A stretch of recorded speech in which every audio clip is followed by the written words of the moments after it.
again, I hate to just stand in front of you again, but we had another tragic accident with one of our former players, Blake Carlisle. It's part of our Stang Gang 16 class. I don't want to forget him and his family, as they're going through a tough loss right now with Blake and a terrible accident. I talked to his mother last night for a long time, and so our heart goes out to them. These young men in there were very close to Blake, and it's been a very tough few days on our football team. I want to also commend Coach Anderson and his football team. I thought that they were extremely well prepared. I knew they were going to be a really good football team coming in here. I knew offensively they had all kinds of talent. Had a lot of guys returning from last year's team, but the program that he's established, and they're very well coached. They're going to win a lot of games this year, and but my hat's off to him and how he does things. Our honorary captain tonight was Clark Hunt. It's always great to have some of our former SMU greats back, and but I was glad to see all that. This is and I shared just a little bit about this football team that we're coaching right now. But man, this is, I've said it, but this is the bridge. This football team's a bridge. These last 33 months are the bridge that connects the past to the future, and I knew it was a process, and I knew coming in that it was going to be very tough. But we're not done yet, by no means.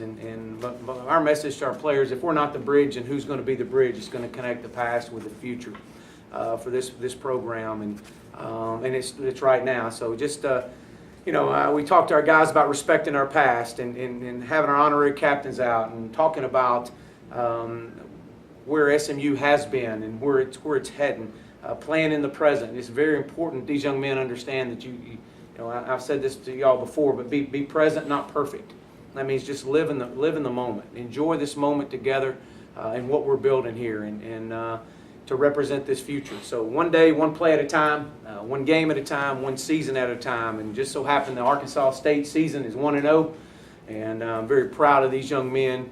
It took everything. It took a lot of guys. They got hurt and had to come back in. Got hurt again. And went out, came back in. I thought that a lot of resilience from Eric Sutton. I thought they picked on him early, just a sophomore, but he never gave up. He never flinched, and that says a lot about Eric and who we are as a team. We responded every day. This has been a tough week on these young men. Knowing that we felt like that we had several opportunities that we left on the field last Saturday. But we also knew coming off that field last Saturday we were a good football team. And we knew that we had to respond. And I thought that this was probably the most critical week since I've been here in how these young men responded. And I use the example of real gold and fool's gold. 2 years ago we came away from playing TCU and only to get beat by James Madison right out here on the last play, and we never could get it out of a tailspin. And we had a great feel coming out of that game, but we just couldn't get the energy level back up. And so we talked about that this week, and I shared with them. I said, this is going to be a real gold or fool's gold, and the only way we're going to find out is we're going to have to dig deep, and we're going to have to respond every day, and that's what these young men did. So it was great to see our offense come out tonight. Close to 600 yards, 300 yards rushing. Anytime you can do that, you can win a lot of games and not turn the football over. That's been something that we celebrate in this program every day. Defensively, we got 2 turnovers, none bigger than probably the play of the year, if not the play of the 33 months that I've been here, is the hustle of Jordan Wyatt. And when misaligned and they slip a back out of the backfield, and it would have been so easy for someone just to let up just a little bit, but not Jordan Wyatt. And he fought, and he tripped him up just enough so Kyron Mitchell, which was hustling, could recover a fumble in the end zone. To me, I thought that was probably the play that we've gotten since I've been here that says so much about where our culture is in our program. I thought our kickoff coverage unit was much better, much improved. Our kickoff return unit was much improved. Almost averaging 42 yards a punt, Jamie was, so that was good to see. We missed some kicks, We missed a field goal, missed some extra points, and that can't happen. Not to get to where we want to get, that'll get you beat. And those are things we got to work on.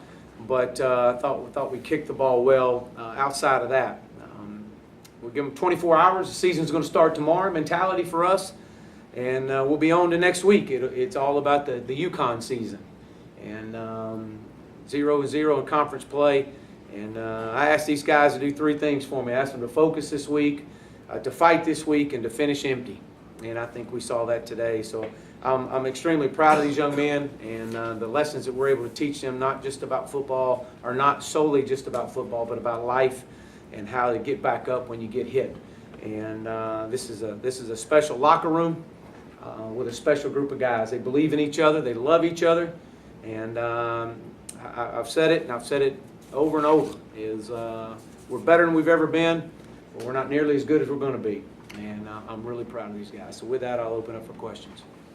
It's the first time in a couple of years you've had over 300 yards rushing and 4 touchdowns on the ground. Was this a game where you felt you could take advantage of the run, or was that a matter of taking what you saw from the defense early on? Well, I actually studied these guys. We divide them up, and our staff is divided up among the teams that we play during the summer. And we dedicate an entire summer study. And I felt like that this ball game right here was a pivotal ball game in this program moving forward. So this was my team to study. So I knew I'd watched every game of them over the last few years, and I knew that we had our hands full. And I knew that they had some really good things. They're very well coached, and I thought that they do a great job of adapting and adjusting. And so we felt like coming in we could run the ball, but we didn't know how they were going to play Cortland. And it showed to be that they were going to try to play cover 2 to him, put 2 on him. And with that, they were going to move their front around and do some different things up front to cover up a deficiency. When you run cover 2, running the football is kind of what you want to do. And so it was a chess match. And every now and then you could see they would single up on Cortland, and we would try to take a shot. And I almost had a big one on there, but we felt like, though, for us to be successful, that we were going to have to weather the storms, and we were going to have to run the football. And Coach Traylor does a great job with those backs. And the great thing that we have, and looking at our stats, I think we had close to 2 100-yard rushers, but they were fresh. And anytime you can rotate fresh backs in, especially late in the game, it makes you so explosive. And it was great to see Xavier Jones have the breakout game. Braden West continues to just be just as solid, and Kamen Freeman is just a punishing runner. And so again, there's a great combination right there, guys. So I felt like that running the football was going to be vital to us being able to move it, especially if you're going to play cover 2 behind it. What was it about the game during the preseason that you felt that this was going to be such a pivotal moment? Well, I just felt like that, looking at our schedule, in the way the season unfolds, you felt like to get out of conference or get out of non-conference play with a win would be huge moving forward, and especially defending Ford Stadium. We talk so much about playing well at home, and so that was a lot of it. You talked about a couple of years ago the loss that led to James Madison the following week, and sort of the tailspin in the week leading up to tonight. Based on what you saw from your team, did you have an indication that you'd get this kind of performance? I felt like that we, coming off of last week's win, or last week's performance, you take 3 or 4 moments away in that ball game. I mean, it's a different game late in the fourth quarter, deep into the fourth quarter. And I knew we were a good football team. And my message to our players was, if you'll continue to play with the effort and the energy that you're playing with each of the first 3 weeks, we're going to do a lot of great things. So I challenged them really hard to respond. Can you respond and play with that energy level coming back off an emotional game that it didn't come out our way? And I told them Sunday night, last Sunday night we were out there, and I used the fool's gold, real gold example, and I said, only time's going to tell. We can say it all we want, but it's all about a response. And how we respond, how this football team responds moving forward, was going to say a lot about our season. And I brought up that season. And while we're not the same football team, we had the same feel walking out of that game 2 years ago. And wasn't happy with a loss by no means, but we felt like that, okay, we got a little something here. And but it was all going to be the response that these young men had. So I was pleased with the way these guys responded. I mean, these guys, but it's been that way all week now. These guys showed up Sunday night. They were ready. They showed up Tuesday, ready to go. Wednesday, great day, and it was a hot week, and it taxed them pretty good. So we were going to interested to see how they responded. Ben Hicks had 3 touchdowns, but he only completed 50% of his passes. Were you happy with his performance in general? You know, yes, I was. I absolutely. He's a competitor. You know, again, he missed some balls there, but I thought that we were doing a good job protecting for him. There was a couple of passes there I wish we would have had back. You know, that deep one to Cortland, if he had just taken just a little bit off of it, and then we had one to, I believe it was Myron or Shelby right up their left sidelines going in on the end zone, and he needs to leave it a little bit more inside. But again, the guy's a competitor, keeps fighting, keeps playing, but you know, outside of looking at the film, I'm extremely excited and proud of where this football team is. We can always get better though, there's no doubt, and we will.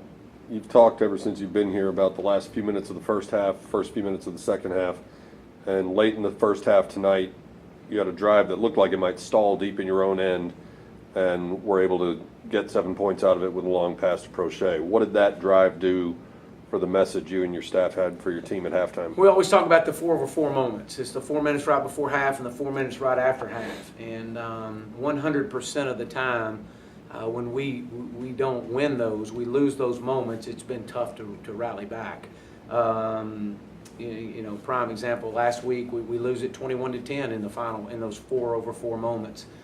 This week we won it 14-0 in the 4-over-4 moments. And you know, none bigger than the touchdown right before half. We had just scored, got the ball back, went down, drove down and scored again, and had all 3 timeouts, so we were in great 2-minute shape. And to be able, I think Braden had a big long run on that one to kind of help set it up. But either way, that was big, and we knew we were going to get the ball to start the second half. And you know, I wish we could have taken that second 4-over-4 moment, went down and won it 21-0. But again, our guys responded really well. Jordan White got banged up a few times during the game.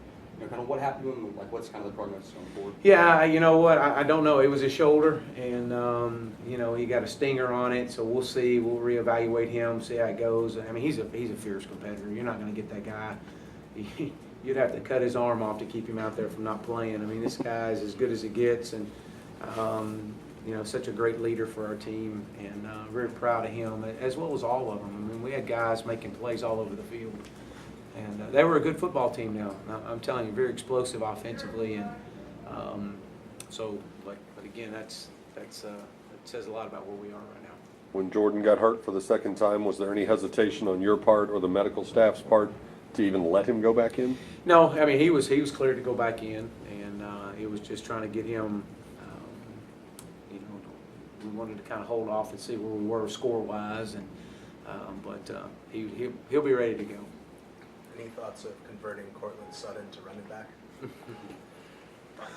Yeah, we may have to do that, but I think we got 3 really good ones right here that I'm pretty proud of. So he may be lobbying for that, but so again, it's. Now, how important is it to be able to find ways to integrate him into the offense when teams are kind of shutting him down as a receiver? Yeah, it's huge, you know, and being able to move, shift, and move, and motion him from the backfield out and get him the ball. But again, I know we targeted him quite a few times tonight, and again, I wish he would have had that.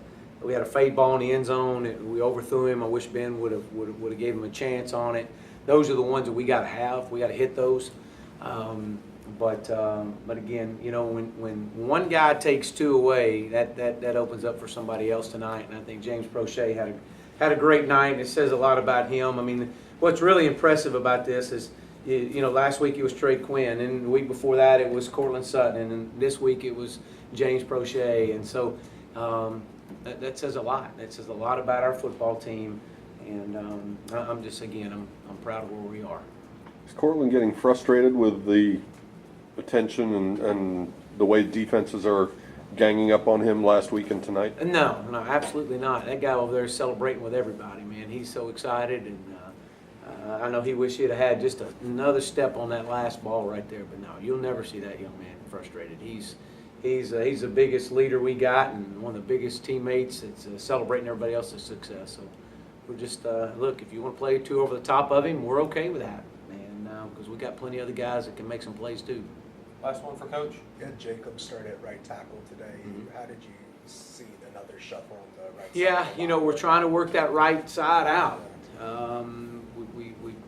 We let Bryce kind of step back a little bit, and we'll take the right guard and Jacob at right tackle. And I think I thought he did some good things. We'll see. We'll see how it goes. We got to try to find that right combination. We got a little bit of depth there, so we'll see. We'll see how the film looks.